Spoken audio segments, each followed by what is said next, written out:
Hello everyone, and welcome back into my kitchen. Okay guys, so here's what we're going to be using to make our delicious moist pumpkin bread. Forget Starbucks. You can do this at home for a fraction of the cost. I have here 2 cups of all-purpose flour, and what I'm going to add to that is a teaspoon of baking powder, teaspoon of baking soda,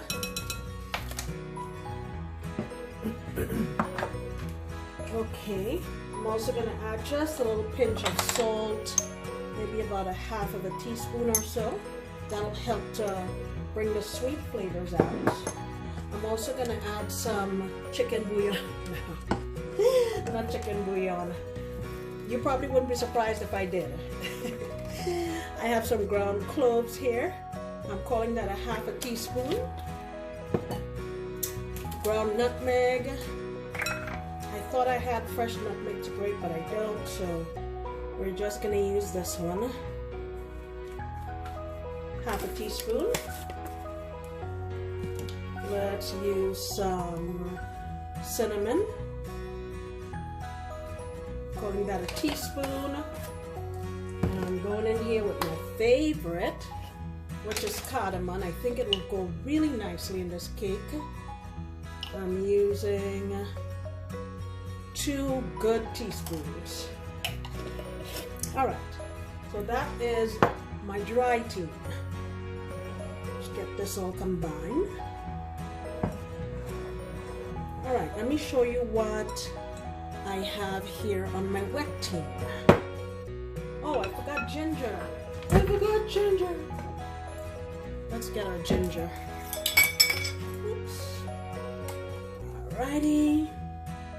And I'm calling that a good teaspoon of ginger.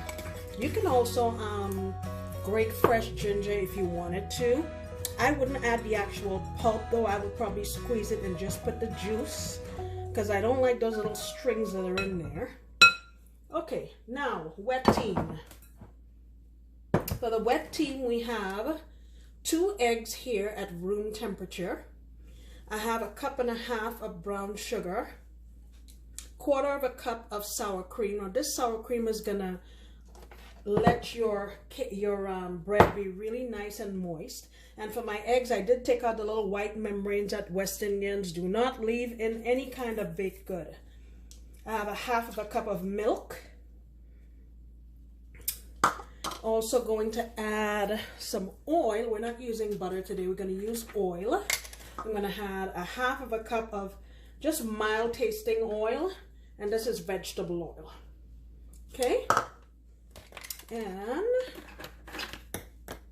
I'm going to add some Angostura bitters. If you don't have it, no big deal. Add some cinnamon or something. I'm calling that a good teaspoon. Angostura bitters. And we're going to add 1 full cup of our pumpkin puree. Ooh, that smells so good in that bowl. All right. If you don't have, and make sure if you're buying the canned one like I have, make sure it says 100% pumpkin and it doesn't say pumpkin pie mix, because the pumpkin pie mix has other ingredients in it. Sandy's making a mess. And you don't want that in your bread recipe because it's going to mess it up. All right, I'm going to give this a good mix, and then we'll come back and add our dry team and our wet team. All right, let's get our wet team in with our dry team. And with this dough, you don't want to do an awful lot of mixing, because you don't want the gluten to start getting activated and develop and give you a rubbery outcome.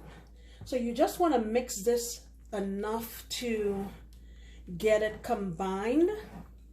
There might be a couple of lumps, but it's not really going to matter. Just try to get it mixed up, get it well combined. And I have my oven heating at 350 degrees, and I'm going to get a loaf pan and line it with some parchment, and we'll get this in our oven.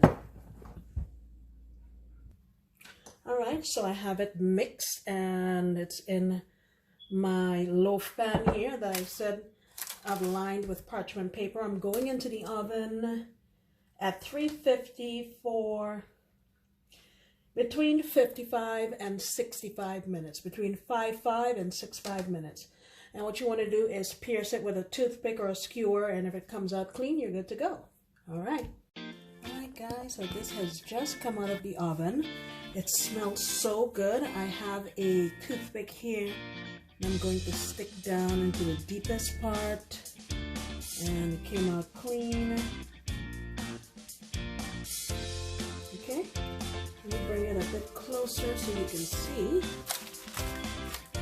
Look at that. So what you want to do is cool it in this pan, I would say for about 10 minutes. Then you can grab your paper and lift it up and put it on a cooling rack and let it cool there again, maybe for another 15-20 minutes before you cut and serve it.